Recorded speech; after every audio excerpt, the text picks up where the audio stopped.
feel this is their year. They must be playing defensive. Schmeichel's not coming up for this one. Thinks he's done enough. Is this their moment?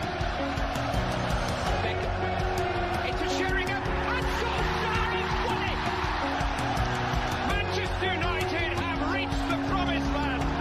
Oli Solskjaer, 272, that's scored the 2 goals in stoppage time. 4, and the treble,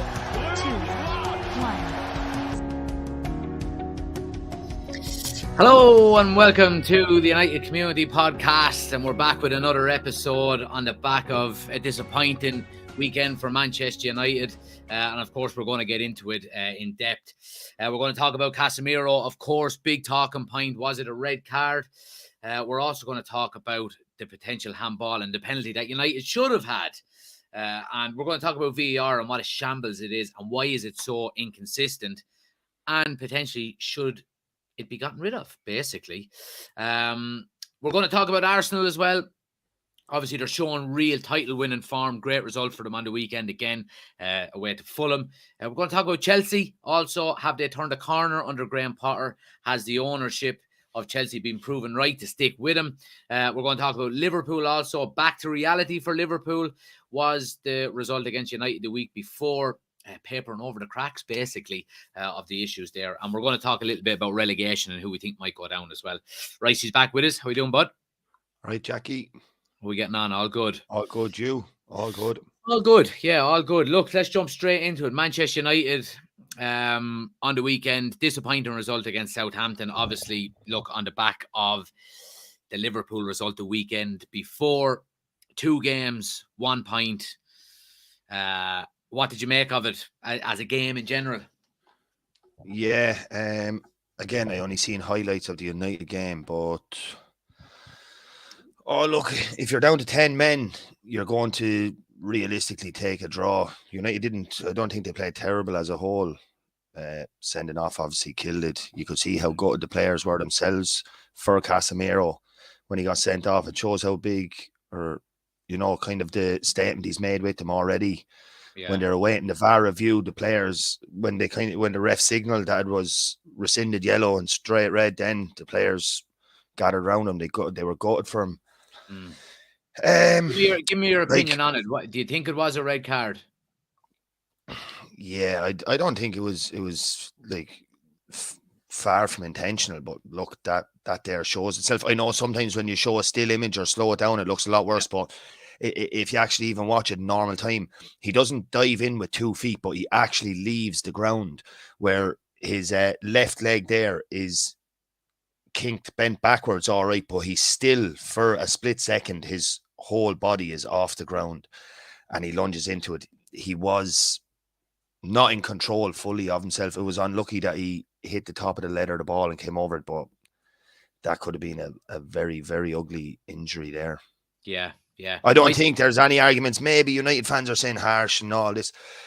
I don't think anybody can truly give a proper argument. Nobody's saying it's intentional. He didn't go out to hurt him. He went to win the ball, a strong challenge. But I think when he looks back at that, even himself, that he'd know.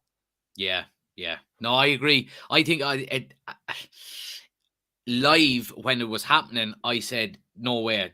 I thought it was a soft free that the ref gave. But looking back on it, I did instantly say, oh, that's a bad one. It's a red card. Now, and a lot of I suppose a lot of conversation has been going on about VAR over the last few days. And one of the big, I suppose, talking points in relation to VAR and what people are saying is that referees shouldn't be allowed to see incidents in slow motion. And it should only be in, normal time as the ref is calling it, as he sees it. Would you agree with that in any way, or do you? Yeah, well, there's fors and against that. Like, obviously, if the decision is going with you, like if that was the other way around, and that tackle was on a Man United player, and it looked at in real time, like you'd be screaming, saying, "Oh, look how bad that is! Slow down! It even looks worse." So, you're kind of at this side of the fence this week, but like you could be on the flip side of it next week. And if that tackle happened to a United player, you would be absolutely disgusted. You'd be calling the player a scumbag and everything. again, Casemiro is a tough tackler. I actually thought he came with a worse reputation than he did. I was reading he never had a red card in his career before. Yeah, he's been sent off twice for Real Madrid, but for 2 yellows each time. Yeah. Now he has, was it 2 reds in 3 or 4 games? 2 reds. Oh no, not 3 or 4 games. No, I think the first one was. But is he only back then 3 or 4 games since a suspension? No, I think he's been back more. Now maybe in the league, I'd say he's probably only played maybe 3 or 4 league games, but in total he's been back maybe 5 or 6 games, I think. But I think it's 26 games he's played. Was Liverpool his first game back? Someone today sent me a message and they told me to read it out on this. Maybe. Just said no, that's fucking Liverpool fans getting on to he you was there now. Sent off, suspended. These were his last games. Sent off, suspended. Lost 7-0, sent off. Now he'll be suspended for the next 3. So I'd say that is league game. So the Liverpool game must be his first game. So that'd be 1, 2, 3, 4, 5. Liverpool fans are really clutching at straws, aren't they? They're really holding on to things to shout about this season. Yeah, still, look, it's already after getting a bit of a reaction out of you there now, you know. Look, Liverpool are disappointed with their season. I suppose they'll be writing it off. They'll be still hoping for top 4 because that's all they have to really hope for. Yeah. You know, which... understandable. You can understand that they would be clutching for that, like, and if so be it, if they're to cheer for this season is top 4, if they get that in the end and to beat United 7-0, so be it. They'll write off the season, just have bragging rights over that win for a while. You'll have a trophy in the back pocket. Yeah, you just have to go forward with it. Let's stick with the VAR for the minute, because obviously there was more than the red card in relation to incidents in the United game, and I want to bring in the actually, before we move on to the handball, your man Andrew Mariner was the video assistant referee. He was in charge of it the other day, and he was also in charge of the Chelsea game the night before, and there was what seemed to be.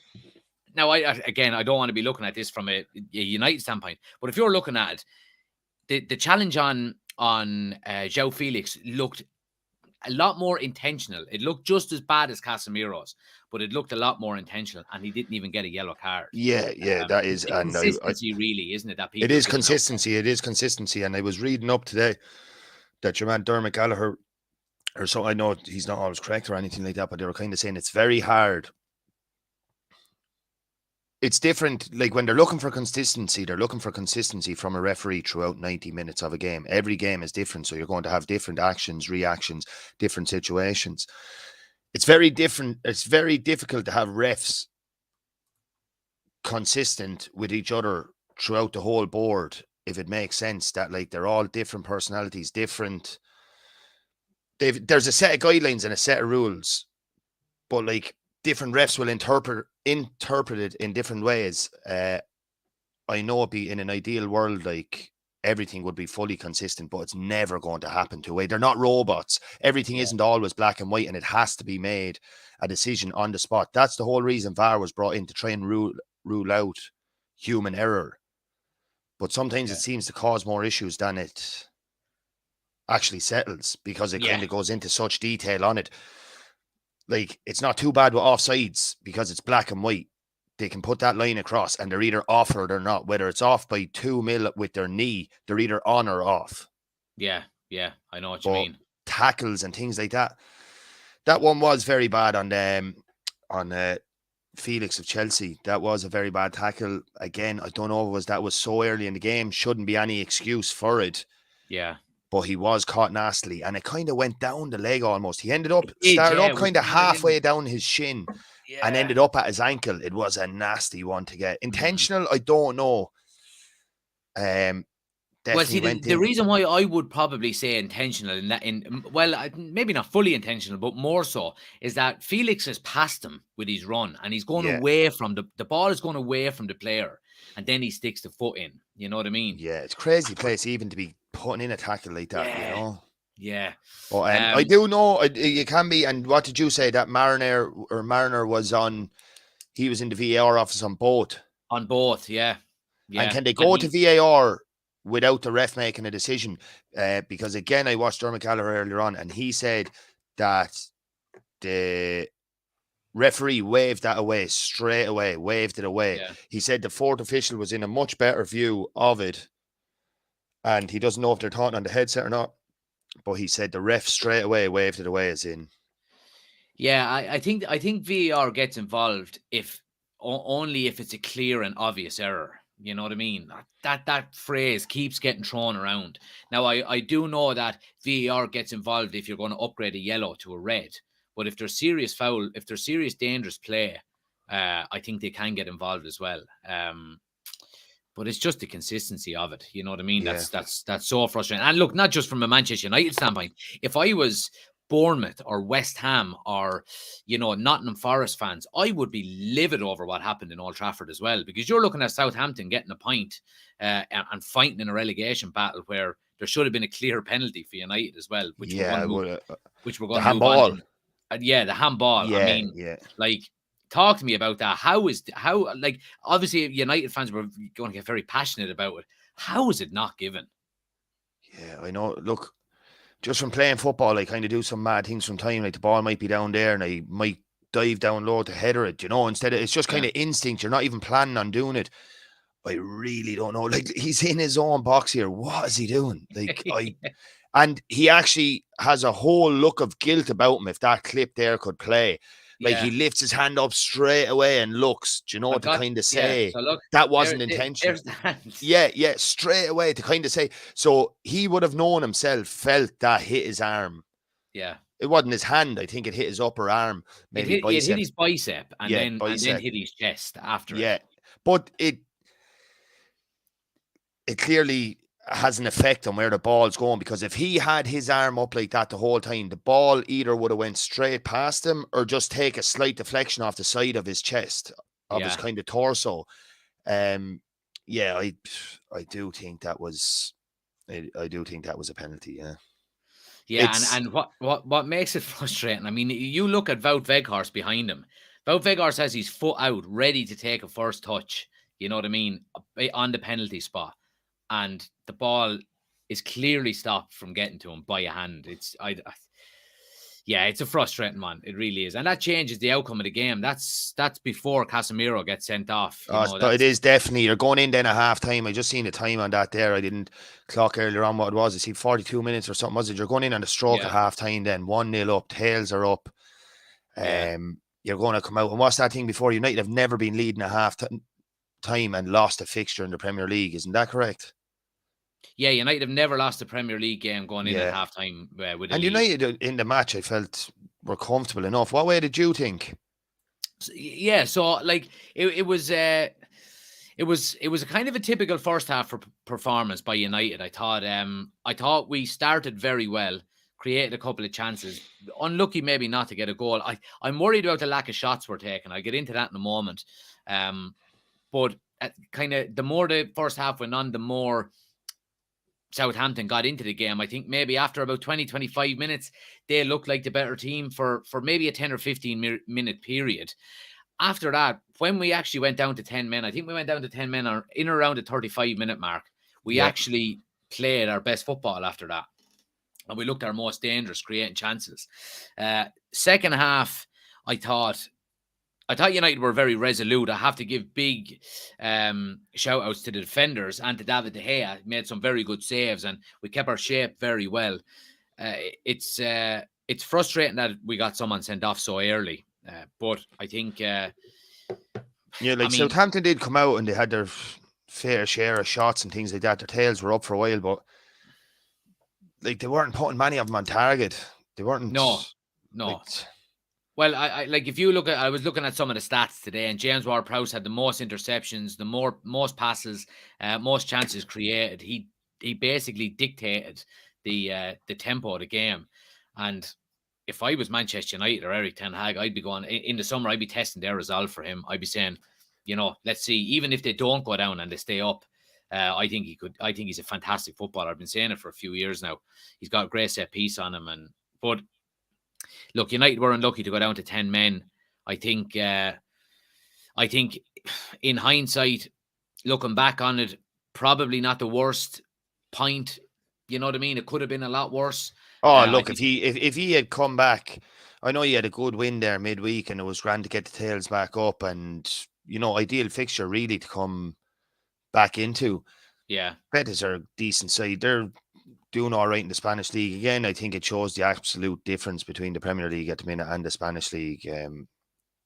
Like United bar them really. It's comfortable. Yeah. You're going into an away leg Yeah. now where you can rest up a few players. You're not going to lose 3-0 to them away. Yeah. He probably won't. It's not Ten Hag's style by the looks of me too. My not in-depth knowledge of United now, but it doesn't seem to be his style to really change things up massively for games. No. He might make a few changes, but I still think he'll have the core. Like, look, Casemiro is definitely going to play it because he needs to keep game time in him anyway. And it's kind of ideal to have that there for him. As I said to you previously, I don't mean to be going off on a wander now, but as I said to you previously, me being a neutral, I wouldn't think the Europa League is anyway priority free. But look, the Barcelona win was a great win for the club, great night in Europe. You were over at there yourself. Now just see how it goes. You're through Betis, then you're in a quarter final. Do you start taking it seriously then? Like, it's hard to look past it when you're that far into it. As I said, I wouldn't have been worried if he lost to Barca, but now you're kind of there. Still wouldn't prioritize it, but yeah, I think it's a kind of a competition now where, like, if you look at Arsenal, for example, they're not that they're not taking it serious, but they're obviously prioritizing the Premier League over the Europa League. yeah, and they've drawn 2-2 with Sport Lisbon, so they have it all to do in the second leg. If they go out, United are looking. I think United are. I think with the bookies, United are favourites already. I mean, it does guarantee a way back into the Champions League next year as well. I know. Look, it'd be nice to win it. United are kind of a.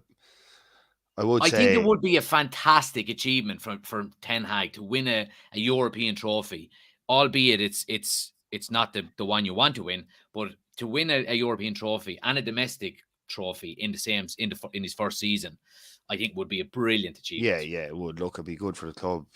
I don't think it'd be massive in the history books of the club, or I don't think it wouldn't, of course, for years to come or anything. Yeah, of but course. Yeah, look, it's always nice to win a trophy, whatever way. Great day out for the fans as well. Yeah. Wherever the final is on, they'd be all over cheering. But yeah, I think it'd be nearly in Arsenal's best interests to lose to Benfica. Not that they're going to ever throw a game, or not Benfica, Sporting, sorry. Sporting, yeah. But like Arsenal, we'll talk about them a bit later on the programme, but they're pouring.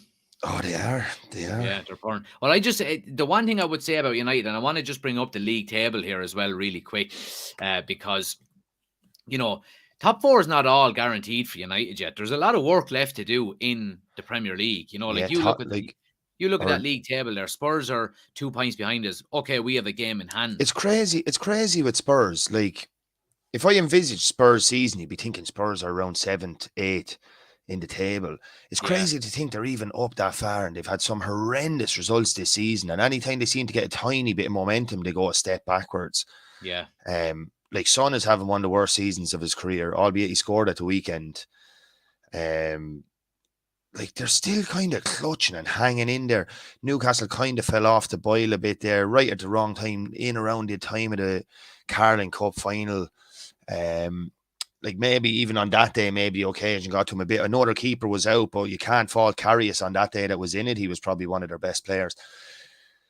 But they have struck a few wins together now. And as you see from that table, they're 2 games in hand. They win their 2 games in hand on Spurs. They're sitting nicely up there. And where is Newcastle's? What are Newcastle's next fixtures like? I'll tell you here now. We'll get it up on the. We'll get it up on the screen. Newcastle have matches coming up against Forest away, then United, then West Ham. You Brentford. See, that's what I was looking at earlier. United could almost get away, kind of get off lightly with Casemiro gone. That's the kind of big game he's missing. Like, you have Fulham in the FA Cup. You should be winning that. Arsenal coasted yesterday past them. I know you were saying, when I text you saying handy one in the cup, you were saying, oh, there's no handy games and all this. Fulham gives a good game. That's kind of nonsense. Not nonsense, but you just don't want to be saying you have a handy draw. Like, you got a favourable draw there. You're at home, I think, are you? We're at home to Fulham, yeah. Yeah, so you should be getting through that. Newcastle's the kind of big one. I still think without Casemiro, you should have too much for Newcastle. Sabitzer can come in there. Fred is doing well. Surprisingly, McTominay had good spells there at the weekend. Yeah, and I said it as well. I thought he had a decent second half, I have to say. After that, like, these are all professionals. These boys should be able to come in and fill a gap for 2-3 games. Like, they're getting paid massive money. Yeah. They're training every day. They should be able to come in and at least do that. Then you have Brentford and Fulham both at home, or Brentford and Everton both at home.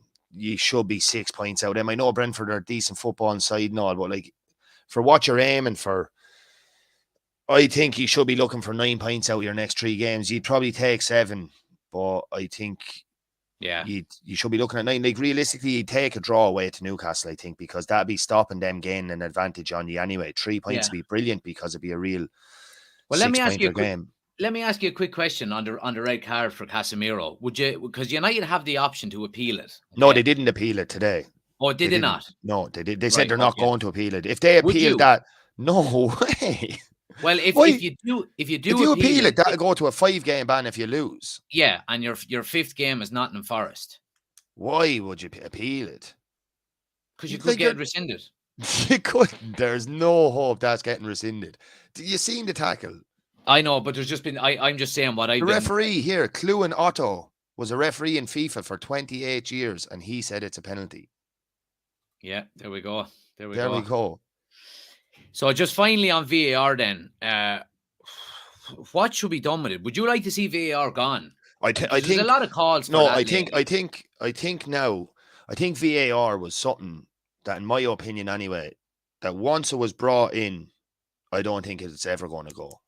Yeah. I don't think they can get rid of it. It was such a big deal to bring it in, and they finally crossed that line of bringing it in. I think VAR is only going to get bigger and more involved. They're going to put more things in it. Like, even if you were to say, okay, but even if you said that, okay, VAR is only for offsides, like, how do you just leave it at that? Then you're saying there could be a blatant handball in the box and you can't go and look at it. I'm not saying that is going to happen. Yeah. But it's only going to have more of an involvement in football, I think. I don't think there's any way possible that VAR will ever go because it's introduced. Yeah, I think you're right. And like, technology is becoming more prevalent in every part of our lives. You know what I mean? So I don't see why that's not going to be the case in football, you know. And what other people also have to realize, and I was thinking about it today, is that, remember what it used to be like before VAR came in, and how everybody, when a decision went against them, the refs, even as bad as the refs are now, I don't mean bad, they're not all bad, but like, they come under a lot of criticism, but they have VAR to back it up there, and they kind of have VAR. There's not as many times now where you heard the ref is being shambolic. It's all VAR talk. Previously, it was like everything is put on the ref. Yeah. It is.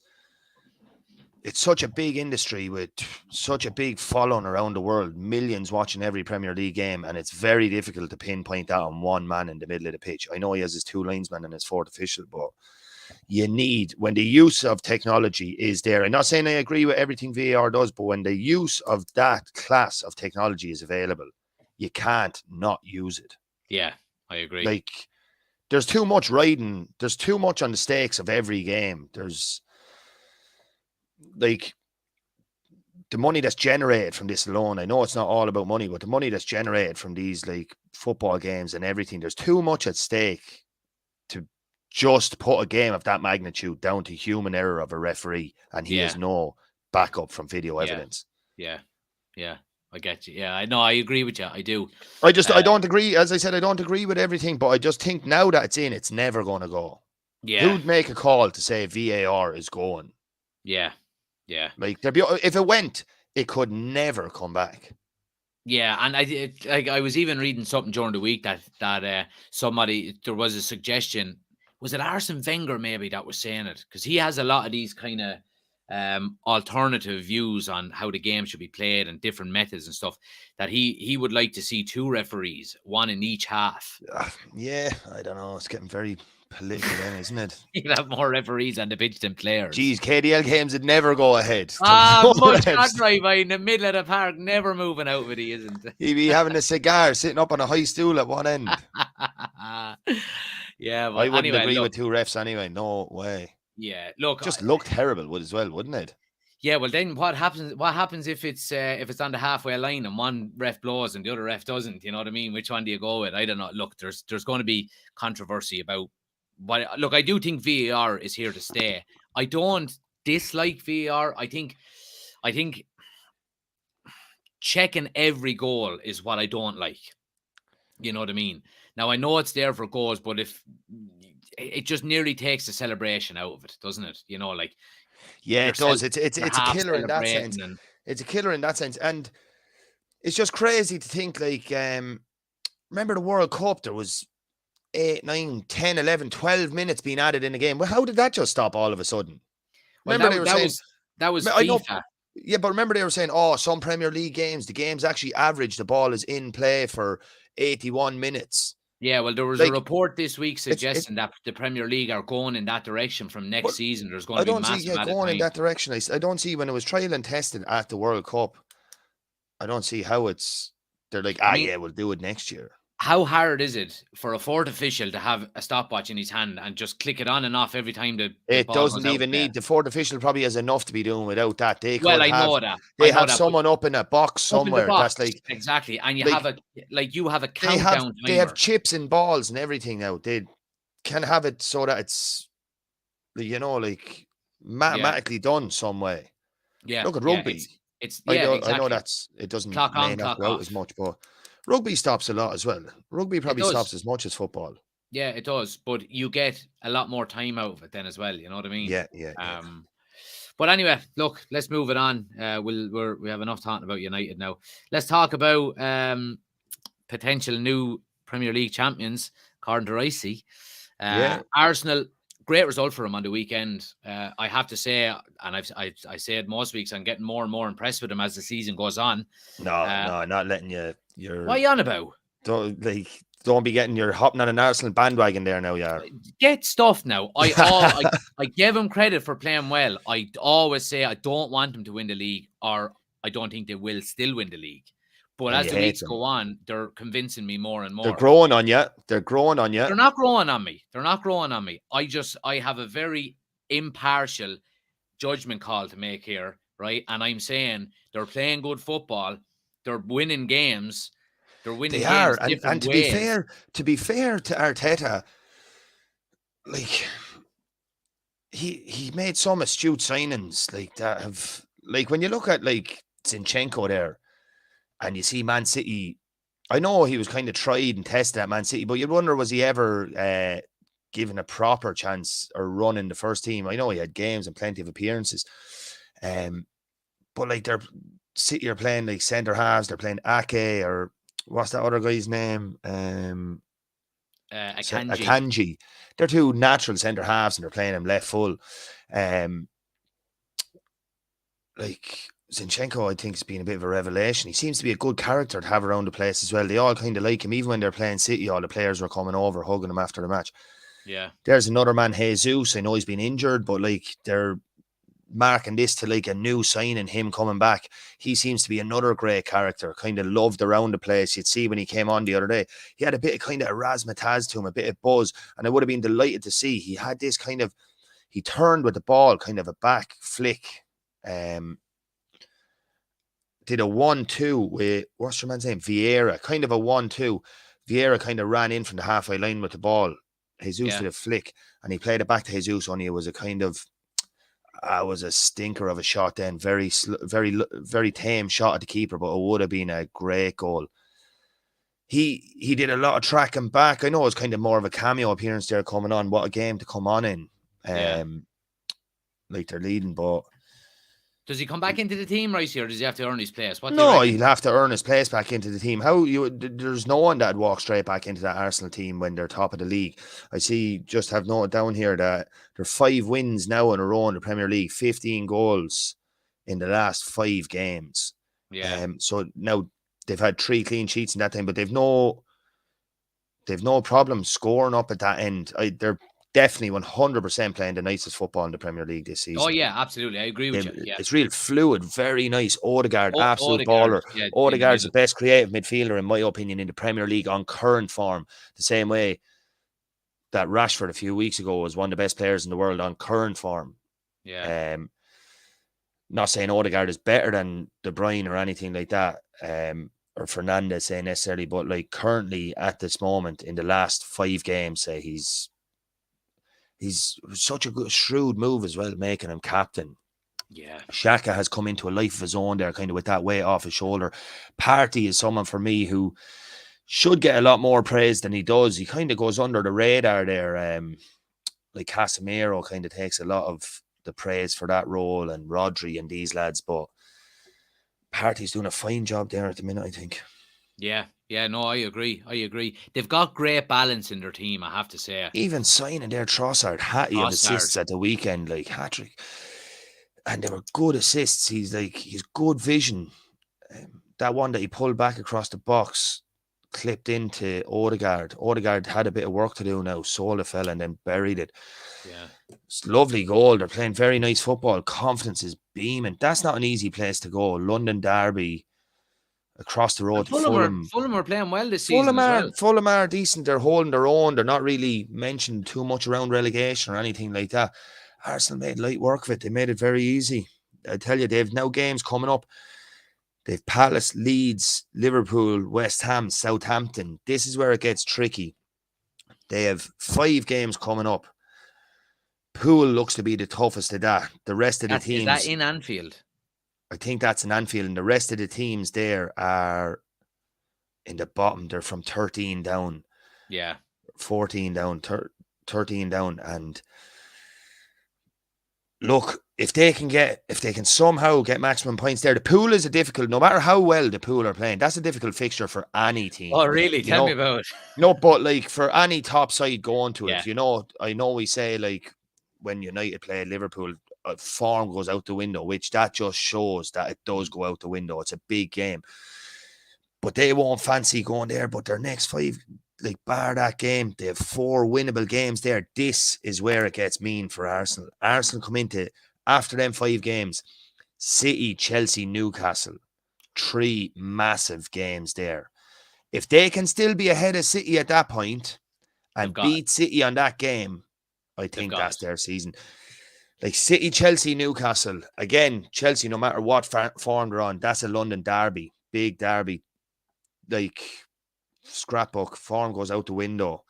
Newcastle are showing that they're holding their own up among there. Newcastle are still sniffing about the Champions League spot, which is a credit to them too. It is. Great credit to them. I think it's a great credit to them considering they don't score an awful lot of goals. No, they don't. And I think they might sort that. They might address that in the summer. Like they're definitely going to go for a striker. Definitely. Like it's your kind of marquee player is your striker. Their midfield is decent and all, but I know this mightn't make sense, but if Newcastle were to keep their current squad for next year without making any signings, I don't think they'd be doing as well as they were. I don't think they'd do in the position next season they are this year. They need to add 3, 4 players, 5 players even. I'm not saying 5 world-class players, but they definitely need to add 5 to their squad. When you're kind of dealing with the money they are and you have the ambitions they do. Yeah. You have to. Now, while we're talking about Newcastle, gone off the edge, back to VAR. What's your opinion on Nick Pope's? I mean, another Stonewall penalty, in my opinion. I mean, it reeks of a mistake that he made. Now, look, there's debate. Should it have been a red card as well? I think, is there not a rule now where if a penalty is given, it's not a red card? That rule is there, but I believe anyway that that kind of scenario, is, how would you say, is the perfect way to... The rule is sorry, I lost my train of thought. The rule is double jeopardy unless you make no attempt to go for the ball and you're just playing the man. In that sense, in my opinion, Nick Pope didn't make no effort to go for a ball. He tried to obstruct your man. He didn't clatter him or anything. Yeah. But he came across him to get in his way to obstruct him from getting to the ball. So in my opinion, that's a penalty and a straight red card. And it was clumsy out of him. It was, and it's not the first time he's done it this season. It's not. And he got a shot there for England. People say, like, the Arsenal keeper, Ramsdale, sorry. Yeah. Ramsdale, I think he's a fantastic keeper. He comes in for so much criticism, even the same as Everton. Sorry, Pickford. Pickford comes in for so much criticism. Their height, all this. Pickford is a stellar goalkeeper for England. Pope got given his chance. 2 games, I think he made 2 blunders. Yeah. So I think until Pickford messes up big time, Pope isn't getting anywhere near that jersey. He might get nears and he'd be second or third. No. But that kind of pass back, all he has to do is touch the ball a tiny bit in front of him, set himself to pass the ball back out. He takes a heavy touch 2-3 yards away from him, and you can see him rushing back. His split-second decision is very poor. He got sent off in the Carling Cup semi-final. Was it the Carling Cup? Or not the Carling Cup semi-final, in the game before the Carling Cup final. Game before it. Yeah. And making another rash decision, throwing his hands on the ball outside the box. Yeah. Yeah, he's a great shot stopper and he's been a great performer for them this season, and they wouldn't be where they are without him. And he was a steal of a signing. Yeah. But he has that in his game. All keepers are a bit mad, in my opinion, anyway. Well, I don't think he gets anywhere near that England setup. He might be on the panel. I don't think he's ever getting that number 1 spot. No, I think I can kind of agree with you there too. But yeah, like that, but I don't think Pickford is ever going to be not the number 1 while Southgate is there. And I think maybe if Southgate does decide to leave in a year or two, I think Ramsdale is by far the better goalkeeper. Yeah, I don't think by far now. Look, Pickford's kind of like Maguire in the sense on a national team level that he just puts in performances for England. Like Maguire, as poor and all as he has been, the formation there kind of suits him. He's never really let England down. No, he hasn't. In fairness to him.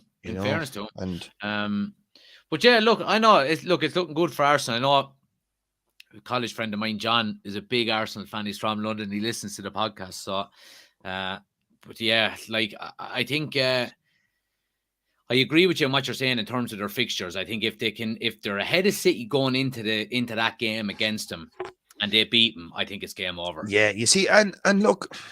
And City are not ripping up trees at the moment either. They're not. And that's what I was just going to get onto. As like when Arsenal were winning late, like would you say there the weekend, anytime when Arsenal were having them late winners and late comebacks, you were like, are they getting lucky? Are they this, that? Look at City at the weekend, 80-minute penalty there. Like, are you saying that? Are they getting lucky? Or are you saying they grinded out that result? They are. They're like, City haven't been steamrolling teams like we've been used to for the last 5 or 6 years under Pep, you know. I think City quietly in itself, but because they have more money, it's not really being as noticed.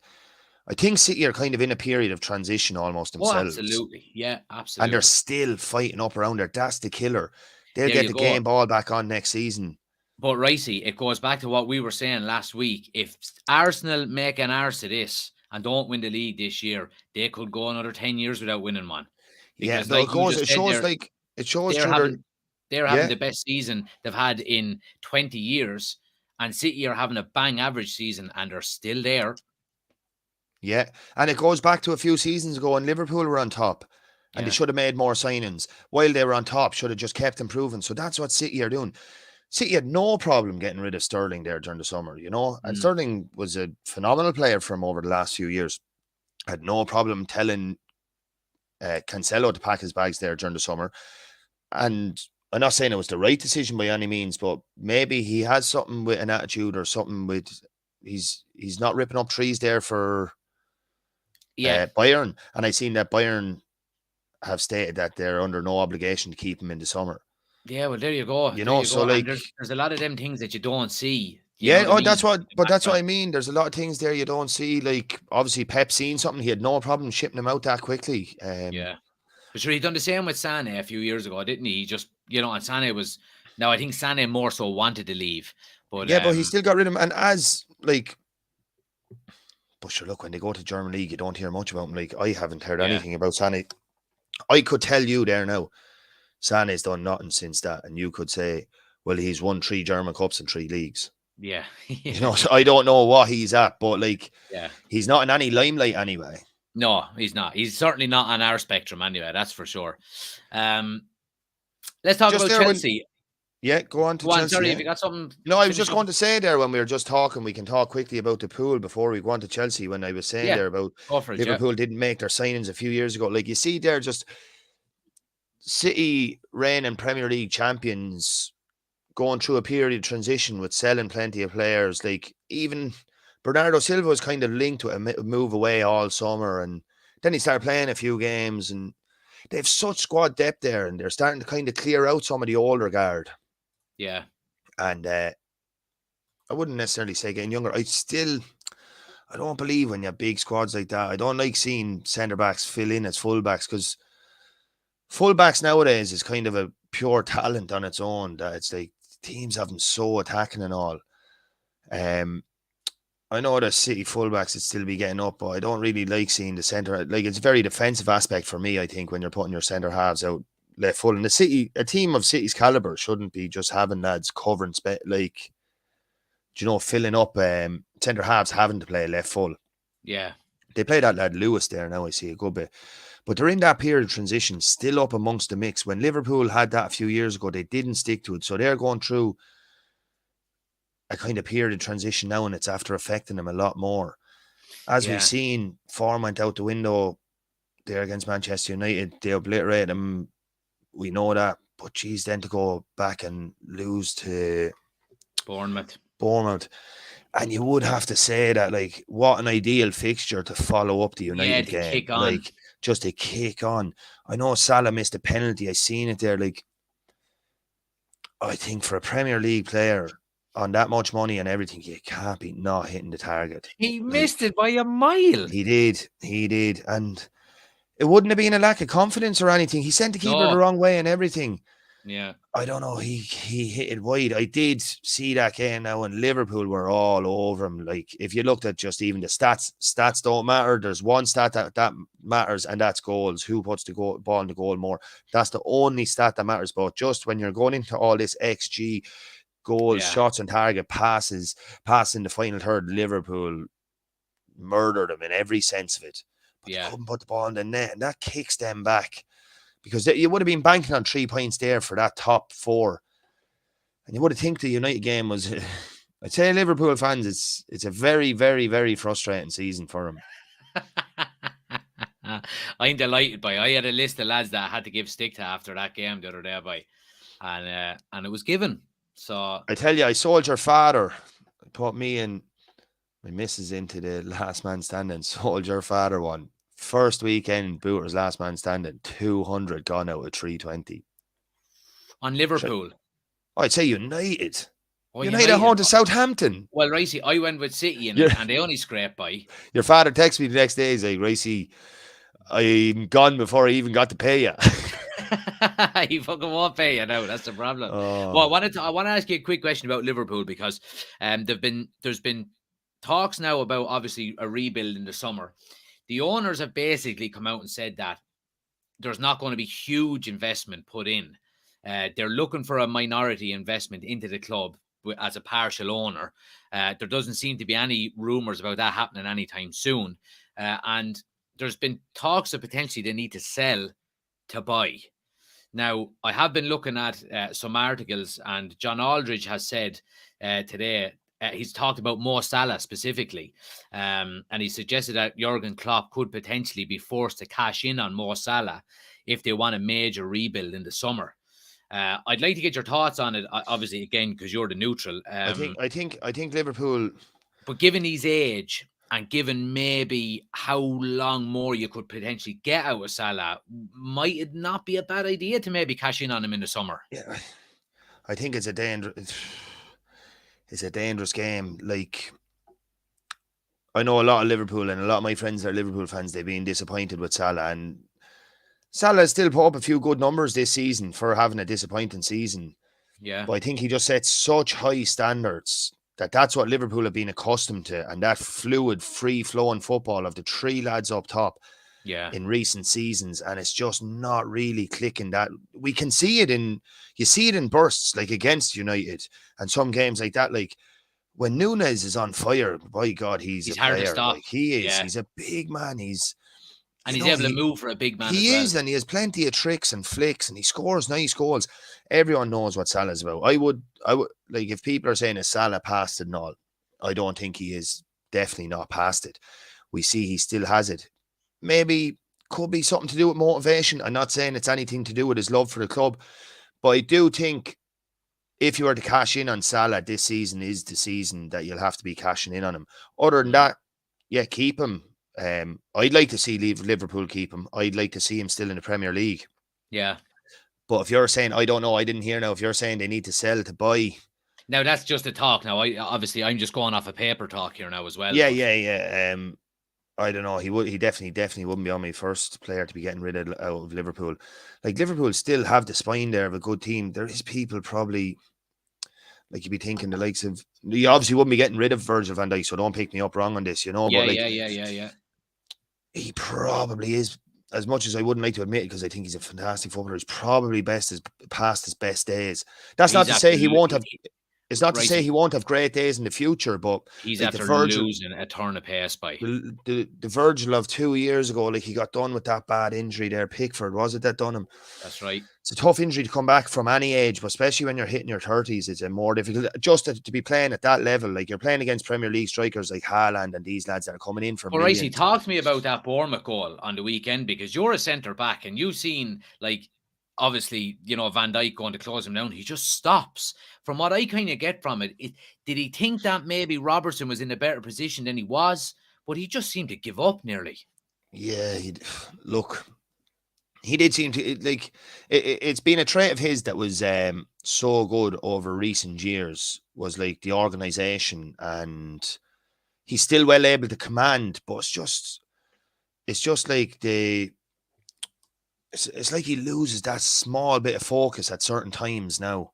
Yeah. But again, he wouldn't be a player that I'd be getting rid of out of Liverpool. No, Jesus. I wouldn't be getting rid of, like, I don't know who you could sell really, because I don't know who you could sell there that you like to be making big money off to buy players that you'd want to be leaving. Like, maybe a Fabinho, someone like that. I wouldn't even be getting rid of Fabinho. You need to sign midfielders, not get rid of him.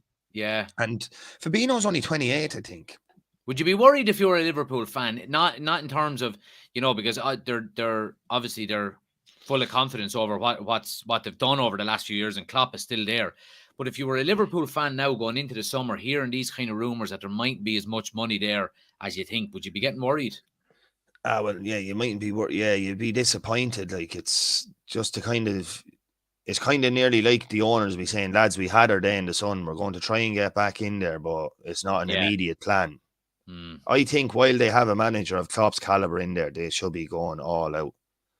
Yeah. The owners either want it or they don't. It's the thing kind of about some of these Americans. They run it like businesses, as you see at Manchester United. Yeah. I don't think there'd be anything better than an English club having a good English owner who's, you know, a billionaire. Yeah, business savvy, but mad into football. And Jim Ratcliffe for United. Yeah, but no one's going to want to be making a loss. Like, yeah. I know some of the, say, Saudis/Qataris kind of pump in endless money, and it can kind of be like a game of Monopoly almost. Money doesn't really seem to matter there, but I personally wouldn't like to see Manchester United or Liverpool bought over by Qataris. They're kind of two of the clubs with the most history in England. I'd like to be the traditional clubs. Yeah. I'd like to. It almost feel like a cheat, almost. Yeah. Chris says, back off American owners. Klopp invested badly. Yeah. Look, look. Liverpool is definitely one club where I'd say the signings would be Klopp signings.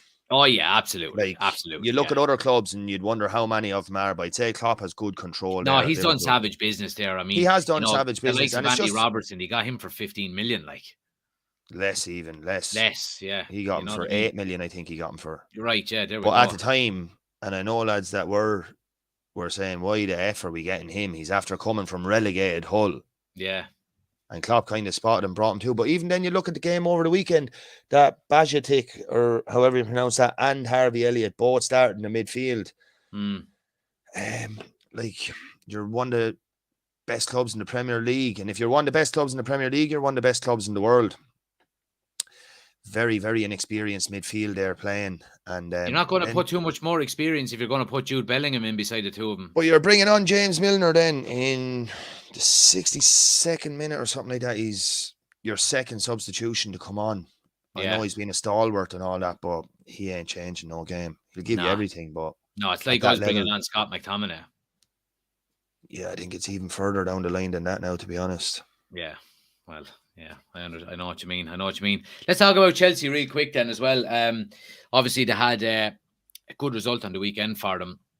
Have they turned the corner? Obviously, look, they've had I think, is it 3 wins? I have it here. I think 3 wins in a week now they've had.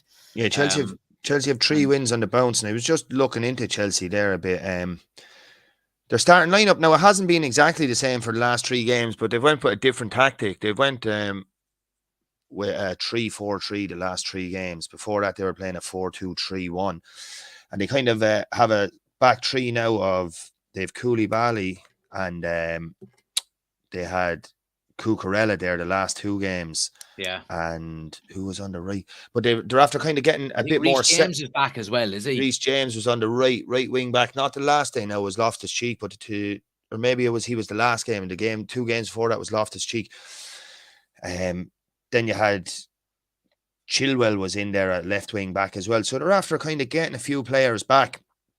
I think where they're the winning of their games now at the minute is kind of their midfield too. I think there has been Fernandez has been a phenomenal signing, which you would expect for 120 million. Absolutely. But I think he's taken to the Premier League like a duck to water. He's a joy to watch. You have Kovacic in beside him, who seems to be playing very well lately.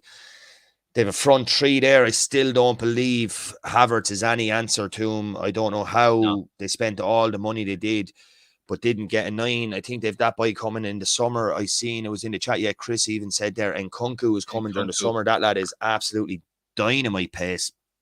That might be what they need through the middle. Another bad injury though. A 9, but is that actually signed? I did see something they haven't signed, and he's like, I think it's like a pre-contract agreement or no, something. well, it's definitely not a free transfer anyway. But is it? I seen this like last November or something. So yeah. They definitely didn't sign him and loan him back. Maybe it's a gentleman's agreement of some it's a sort. verbal agreement, maybe. Or Chelsea. But you know what, though, Ricey? I wouldn't be surprised if they go for Osman in the summer as well, because by all accounts, he's up for grabs. And well, Chelsea did say they were going to be doing work there in the summer. You know, they said they were going to do plenty more. I see Thiago's picked up a bit of a nasty injury now, which is, he's a big part of that dressing room and a big part there. I see they're signing him to a new 1-year deal, and that's probably a lot more to do with backroom than necessarily out on the pitch. Although he's still flying it. But they're kind of getting, if they can take that formation, I'm glad to see they stuck with Potter anyway. And I think at this stage, no matter what happens, keep Potter till the summer. No lad is going to be any different. The way Chelsea play, if Chelsea, they could shoot themselves in the foot if they actually signed another manager now. Because say if they did let Potter go, I know he's on the back of 3 results, 3 wins, so there's no talk of him going right now. But had they, say, fired him and brought in another manager, who's available there at the minute? Just whoever they brought in. Say Pochettino, for example. So say Pochettino, for argument's sake, and say Poch was there till the end of the season, and they have 11 or 12 games left in the season, and Poch gets them knocked out of the Champions League, and of the 12 games left, wins 4, draws 4, loses 4. Then they're saying, geez, Poch wasn't really that good either. Are they talking of getting rid of him then in the summer and starting fresh again? So give it to Potter till the summer. They're not getting top 4 anyway. No. He seems to have kind of got a hold on it now. They had a massive win midweek against Dortmund. Although Dortmund, to me, always kind of seem they're kind of overrated. They always come up. They seem to always lose their big game, you know? Yeah. And, but still a big top European side and a big win, big win there for Chelsea. I'm happy to see him through. I always tend to like to see as many English teams in the knockout stages as possible, because they're the kind of teams that you'd follow the most. Yeah. But I don't know, is it like you could say they've turned the corner, they could lose at the weekend. I think it's too early to say they turn the corner yet, but I do think they're starting to gel that bit more. Potter seemed to have a little grasp better on it. When you sign that many players that quick, did they sign 9 in January, no? Yeah, something crazy like that. How are you even going to get them training together, and language barriers, training, people just getting used to the English food? Yeah. to the English lifestyle, I think see how they are next season. And I do believe Chelsea will be a lot stronger next season than they were this year. I know there's not much time left, but we do want to go into the relegation battle. Yeah. Because the relegation battle, from what I have written down here, from 12th, where do I have it written down? Relegation, there's 3 points separate 12th to 18th, 5 points separate 12th to 20th. And some of them teams have games in hand. Look down the bottom there. If you're Bournemouth on 25 points or on 25 games or 26 games played, you win one game and you're up to 14th. You're out of the relegation up to 14th. Yeah. Like, but we even seen it with now I know Southampton are still bottom of the table. I think Southampton are snookered. I think Southampton are definitely going down. Okay. I think Southampton are definitely going down. I just have a few things to note here. Southampton are 20th. Southampton still have to play City, Arsenal, Liverpool, and Newcastle. Yeah. One thing to note about them is they've got big results this season. They beat City away. They drew at Chelsea, or they bet City, bet Chelsea, drew at United, but they lose to the teams around them. They lose to your Leeds, or they lose to your West Hams. You know, it's great day out for the fans and all, beating the big teams, but you take it all day losing to the big teams and beating them teams around you. Yeah. Well, they're the odds now for if we're looking at the bookies. Bookies are pretty certain that Southampton and Bournemouth are going to go down. They're both odds on. To be honest, if I was to be honest, I'd like to see anyone relegated, but of them, I wouldn't mind seeing Bournemouth and Southampton go down. I don't know why. I kind of have a real liking for Nottingham Forest. I don't know why that is. I think because they were just out of it. They have a great history out of it for so long, and they're back. I don't believe in their transfer strategy or anything like that, but I'd like to see them stay up. I'd also like to see Leeds stay up. I wouldn't particularly like to see West Ham go down either. Yeah, well, if you're asking me on that one now, I would like to see. I do have a soft spot for Bournemouth, I have to say, even just from the Eddie Howe days. I like him, but Southampton, Bournemouth, and I would. Do you know what? I wouldn't want Forest to go down. I wouldn't want Leeds to go down, even though they're massive. I don't want Leeds to go down either. They're a huge club, massive fan base, massive following. Yeah, like they have a lot of history there. These are clubs you want in the Premier League. You don't want your West Broms and these coming up, and Norwich come up, and up and down like yo-yos. Like you want the likes of your Leeds. I'd love to see the likes of Sheffield United, Sheffield Wednesdays, Sunderland's back in the Premier League. Yeah, do you know teams with a lot of history there coming back up? Well, we're talking history there now. I'd like to see West Ham stay up for obvious reasons. They're my second team, and Gaffney and all that. But I think Everton. do you know what? I think I'd be happy if Everton went down. Not that I have anything against Everton. I just think the way the club has been run by them owners, I think they're just an absolute shambles of a club at the moment. And for them to get relegated just by such poor management, they're going into a brand new stadium in a couple of years as well. I mean, it would just... Yeah, the only thing is, I think they did make a very shrewd signing there with Sean Dyche. I'm not going to say they're making Goodison Park a fortress, but a lot of people would tell you historically, a lot of Premier League footballers talk that Goodison is kind of a very tough place to go and get a result. It's very enclosed. The fans are on top of you. The fans do be in full voice. I know teams in recent years mightn't have had that problem, but Sean Dyche is after kind of bringing back, stabilising it somewhat. 3 of their last 4 home games have been 1-0, so they're keeping clean sheets. They have that bit of experience there with the likes of Coleman and these. Pickford, as we said, is England international. I think they really lack it up the other end. They're really lacking up the other end. They made some horrible, terrible signings over the years, like starting off and around that era of they signed Gylfi Sigurdsson, they signed Rooney and someone else in one season. They signed 3 number 10s in one season, and I know Rooney was the last of them to sign, and they were kind of taking him because they were like, we have to. It was almost like United taking Ronaldo back. We have to do this. Like, it's Rooney, and they already had 2 players for the position he was going to be playing. Players like that, and they're bums, they're has-beens. The lads that are just sitting on about 50k a week there for money for jam. And Walcott though was at Southampton. Yeah. But sure, he went one-on-one with David De Gea on the weekend, and he was clear. He was about 10 yards ahead of Martinez. I just said when he's going in, he's not scoring this. No way. He looked like he looked like Neddy Cashin running through. So he did. He was Yeah. just all over the place. He was left and right. He just no confidence really. But yeah. So your predictions then on who you? So you're saying Southampton, Bournemouth, and Oh, jeez, I don't know. There's teams there. Leicester can easily be brought into that. Like yeah, they could. Leicester, I seen. After losing their last 5 games, scored 2 goals, conceded 10. They don't have the worst running of fixtures now. I mean, running like there's still 12 games left. So it's a bit more than a running. There's but, only you know, 2 points between them and the bottom of the table. Yeah, like there is like, but even there, you look up, Palace aren't out of jail at all yet. Nah. Palace were flying it, but you look at this for a Premier League season when you think about it. Like imagine being a Palace fan there. You're sitting in 12th thinking you're doing all right. You have 6 wins out of 26 games.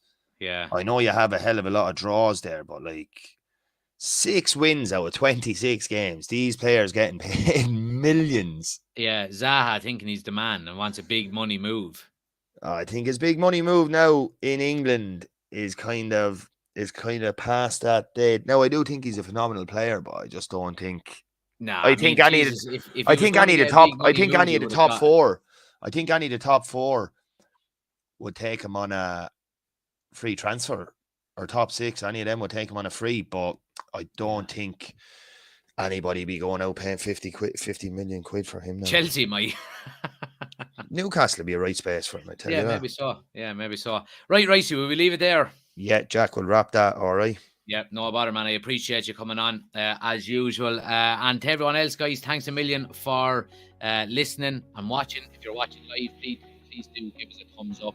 If you're listening back to it, if you're on Spotify or Apple Podcast, Google Podcast, please do give us a 5-star review. United Community Channel, go check us out on TikTok, YouTube, Instagram, Facebook, all of the social medias. I do appreciate it. I'm going to be back on Thursday night for United's watch along against Real Betis away, second leg. So looking forward to that. But thanks everyone for listening. We'll be back next Monday with another podcast. Until then, see you later.